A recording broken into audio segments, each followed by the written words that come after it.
आज हम 8th grade अभ्यास पुस्तिका कक्षा 8 विषय हिंदी पाठ 7 के प्रश्नों के उत्तर लिखेंगे। तो देखते हैं पाठ 7 का नाम क्या है। ये देखिए पाठ 7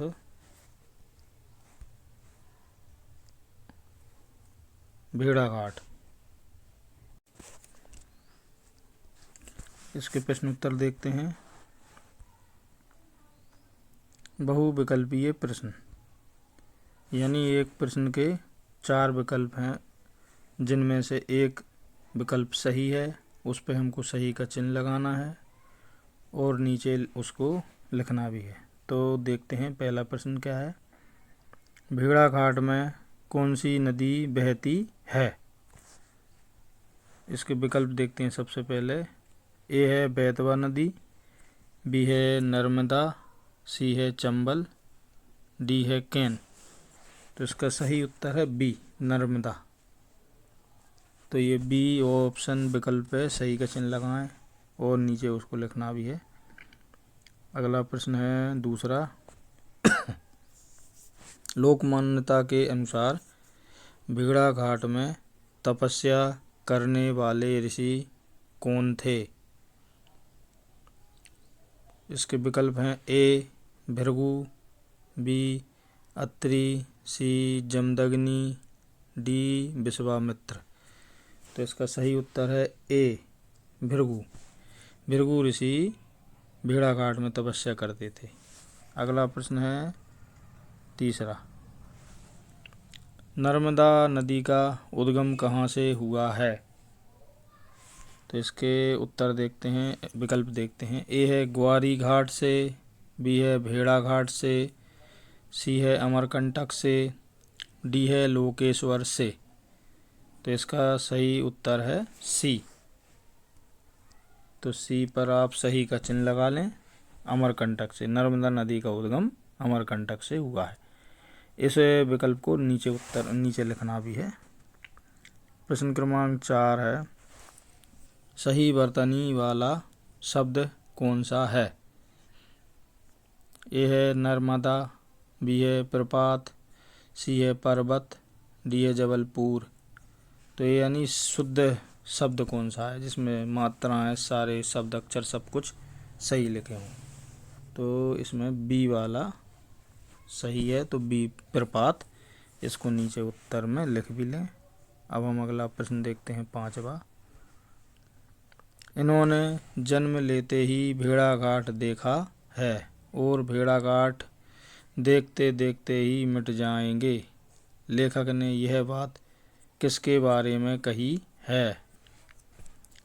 ए है मछलियों व मगरमच्छों के लिए, बी संगमरमर की चट्टानों के लिए, सी घास और घास पात के लिए, डी नर्मदा के घाटों के लिए। तो इसका सही उत्तर है घास और घास पात के लिए, यानी सी वाला विकल्प सही है। तो आप सी पर सही का चिन्ह लगा लें और नीचे उसको लिख भी लें। अब हम देखते हैं नीचे जो प्रश्न दिए हैं। नीचे दिए गए उच्च शब्दों में से उचित शब्द चुनकर रिक्त स्थानों की पूर्ति कीजिए। नीचे कौन से शब्द दिए हैं, ये ब्रैकेट यानी कोष्टक में ये जो शब्द दिए हैं इनका उपयोग करके हमें नीचे प्रश्न क्रमांक 6 से प्रश्न क्रमांक 10 तक रिक्त स्थानों की पूर्ति करना है। तो आइए देखते हैं हम प्रश्न क्रमांक 6। नर्मदा नदी की लंबाई 800 मील है।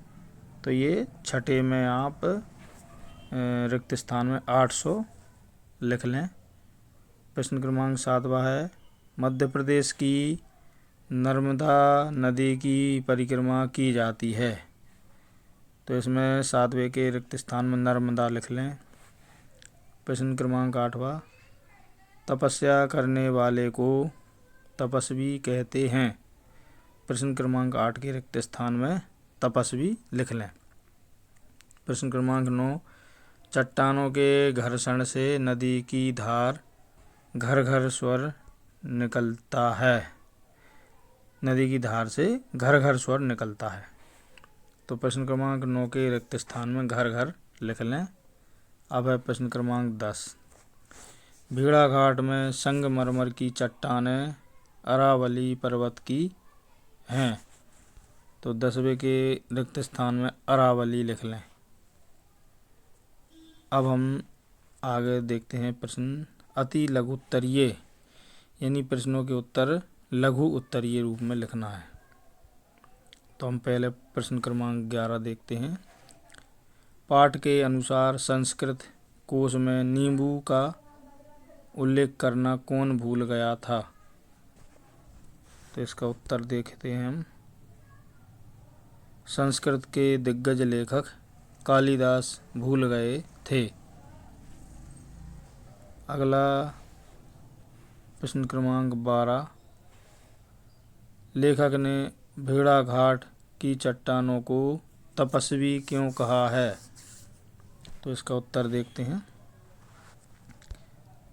नदी के पानी में खड़ी विशाल चट्टानें छोटे तरणों के लिए सर्दी, गर्मी और बरसात को सह रही हैं, इसलिए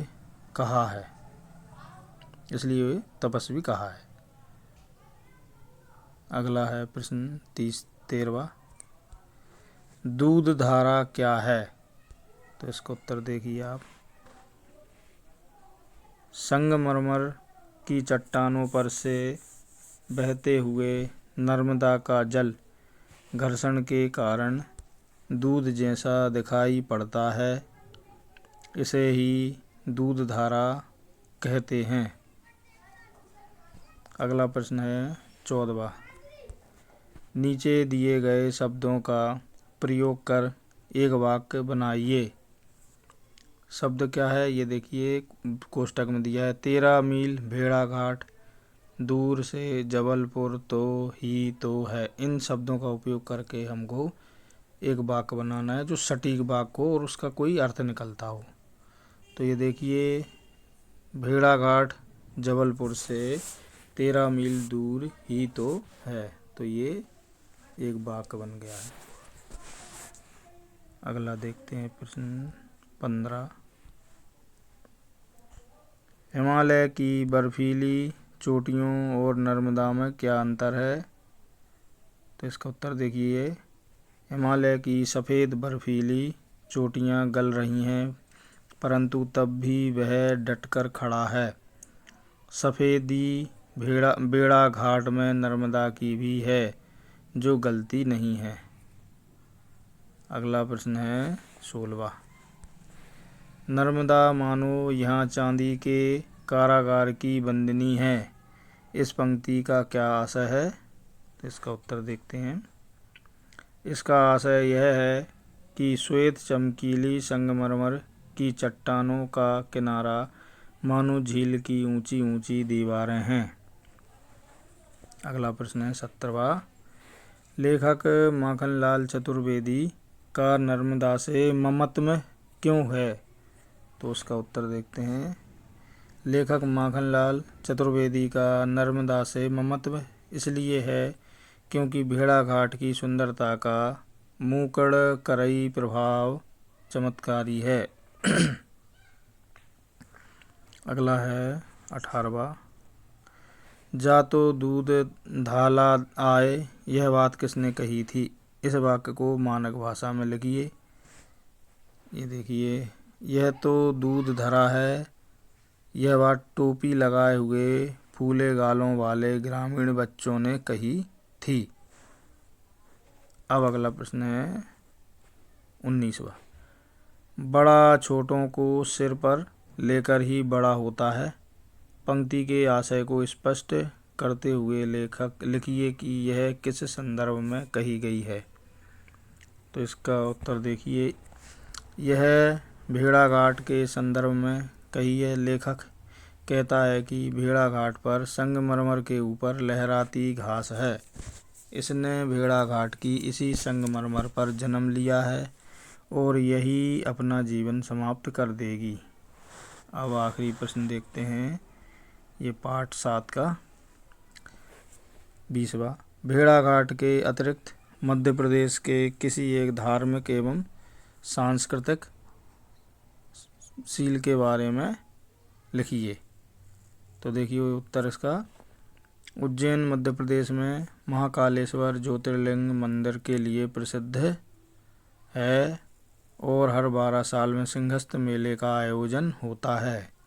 यहाँ का कालिदास अकादमी और विक्रम कीर्ति मंदिर भी सांस्कृतिक महत्व रखते हैं। इसी के साथ हमारा ये पाठ 7 यहाँ पर समाप्त होता है। यदि आपको हमारा ये वीडियो अच्छा लगा हो तो हमारे वीडियो को लाइक अवश्य करें और आप अपने महत्वपूर्ण सुझाव कमेंट सेक्शन में जाकर हमको अवश्य दें। इसी प्रकार के वीडियो यदि आप देखना चाहते हैं तो हमारे चैनल को सब्सक्राइब करना ना भूलें। धन्यवाद।